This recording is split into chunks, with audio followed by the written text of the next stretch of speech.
महाभारत युद्ध के 18 दिनों में किस दिन क्या हुआ था? महाभारत का युद्ध कुरुक्षेत्र में मार्गशीर्ष शुक्ल चतुर्दशी को प्रारंभ हुआ था, जो लगातार 18 दिनों तक चला था।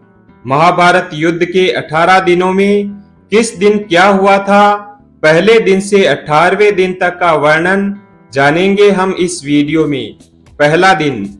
इस युद्ध के पहले दिन पांडवों को भारी हानि हुई थी।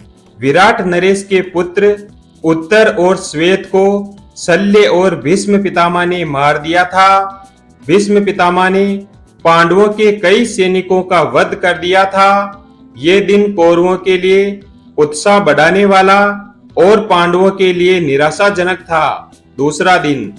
दूसरे दिन पांडवों को अधिक नुकसान नहीं हुआ था। द्रोणाचार्य ने धृष्टद्युम्न को कई बार हराया। भीष्म ने अर्जुन और श्री कृष्ण को कई बार घायल किया। भीम ने हजारों कलिंग और निषाद को मार गिराए। अर्जुन ने भीष्म पितामह को रोक कर रखा। तीसरे दिन भीम ने घटोत्कच के साथ मिलकर दुर्योधन की सेना को युद्ध से भगा दिया। इसके बाद भीष्म पितामह भीषण संहार मचा देते हैं।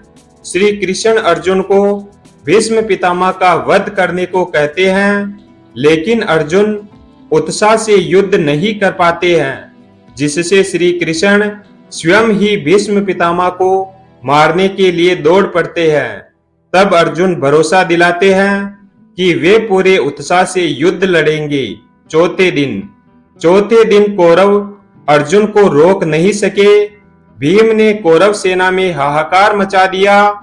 दुर्योधन ने अपनी गज सेना भीम को मारने के लिए भेजी, लेकिन घटोत्कच के साथ मिलकर भीम ने उन सबको मार दिया। भीष्म पितामह से अर्जुन और भीम का भयंकर युद्ध हुआ। पांचवें दिन भीष्म पितामह ने पांडव सेना में खलबली मचा दी। भीष्म पितामह को रोकने के लिए अर्जुन और भीम ने उनसे युद्ध किया। सात्यकी ने द्रोणाचार्य को रोके रखा। भीष्म पितामह ने सात्यकी को युद्ध से भागने के लिए मजबूर कर दिया। छठे दिन भी दोनों पक्षों के बीच भयंकर युद्ध हुआ। दुर्योधन क्रोधित होता रहा और भीष्म पितामह उसे आश्वासन देते रहे और पांडव सेना का संहार कर दिया। सातवें दिन अर्जुन कौरव सेना पर हावी हो जाता है। धृष्टद्युम्न दुर्योधन को युद्ध में हरा देता है। अर्जुन का पुत्र इरावन विंद और अनुविंद को हरा देता है। दिन के अंत में भीष्म पितामह पांडव सेना पर हावी हो जाते हैं। आठवें दिन भी भीष्म पितामह पांडव सेना पर हावी रहते हैं। भीम धृतराष्ट्र के 8 पुत्रों का वध कर देता है। राक्षस अम्बलुस अर्जुन पुत्र इरावन का वध कर देता है। घटोत्कच दुर्योधन को अपनी माया से प्रताड़ित करता है। तब भीष्म पितामह की आज्ञा से भगदत्त, घटोत्कच, भीम, युधिष्ठिर व अन्य पांडव सैनिकों को पीछे ढकेल देता है। दिन के अंत तक भीम धृतराष्ट्र के 9 और पुत्रों का वध कर देता है। 90वें दिन दुर्योधन भीष्म पितामह से कर्ण को युद्ध में लाने की बात कहता है। तब भीष्म पितामह उसे आश्वासन देते हैं कि या तो श्री कृष्ण को युद्ध में शस्त्र उठाने के लिए विवश कर देंगे या किसी एक पांडव का वध कर देंगे। युद्ध में भीष्म पितामह को रोकने के लिए श्री कृष्ण को अपनी प्रतिज्ञा तोड़नी पड़ती है और वे शस्त्र उठा लेते हैं। इस दिन भीष्म पितामह पांडवों की सेना का अधिकांश भाग समाप्त कर देते हैं। 10वें दिन पांडव श्री कृष्ण के कहने पर भीष्म पितामह से उनकी मृत्यु का उपाय पूछते हैं। भीष्म पितामह के बताए उपाय के अनुसार अर्जुन शिखंडी को आगे करके भीष्म पितामह पर बाण ही बाण चला देते हैं।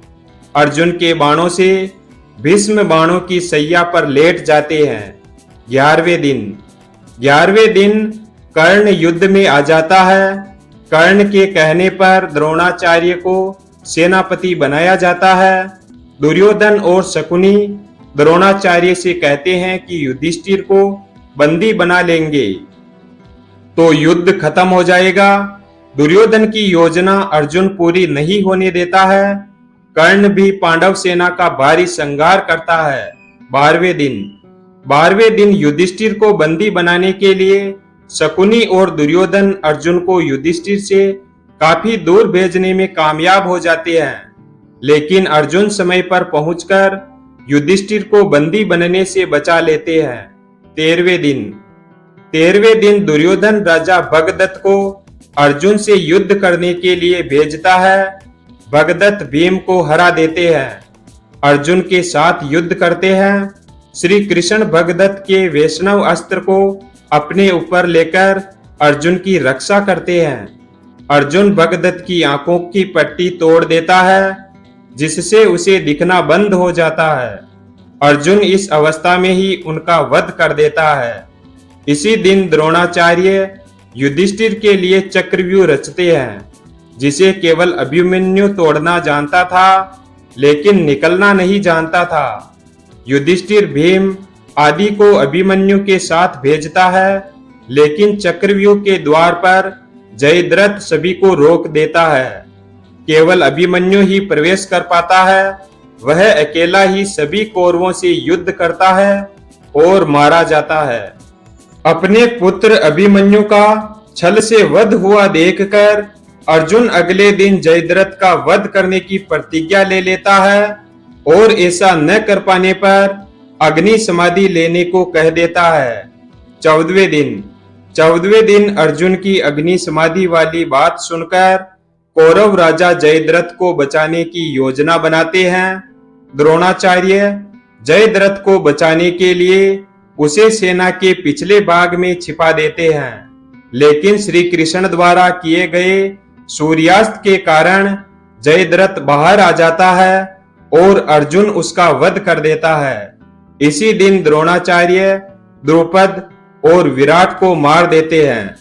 15वें दिन पांडव छल से द्रोणाचार्य को अश्वत्थामा की मृत्यु का विश्वास दिला देते हैं, जिससे निराश होकर द्रोणाचार्य अपने हाथों से शस्त्र छोड़ देते हैं और शोक में डूब जाते हैं।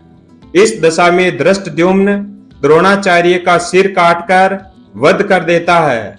16वें दिन कर्ण को कौरवों का सेनापति बनाया जाता है। इस दिन वो पांडव सेना का भयंकर संहार करता है। कर्ण नकुल और सहदेव को हरा देता है, लेकिन कुंती को दिए गए वचन के कारण उन्हें मारता नहीं है। भीम दुशासन का वध कर देता है और उसकी छाती का रक्त पीता है। 17वें दिन कर्ण भीम और युधिष्ठिर को हरा देता है, लेकिन कुंती को दिए वचन के कारण उन्हें मारता नहीं है। युद्ध में कर्ण के रथ का पहिया भूमि में धंस जाता है। तब कर्ण पहिया निकालने के लिए नीचे उतरता है और उसी समय श्री कृष्ण के कहने पर अर्जुन कर्ण का वध कर देता है। फिर शल्य सेनापति बने, जिसे युधिष्ठिर मार देता है। 18वें दिन भीम दुर्योधन के बचे हुए सभी भाइयों को मार देता है। सहदेव मामा शकुनी को मार देता है।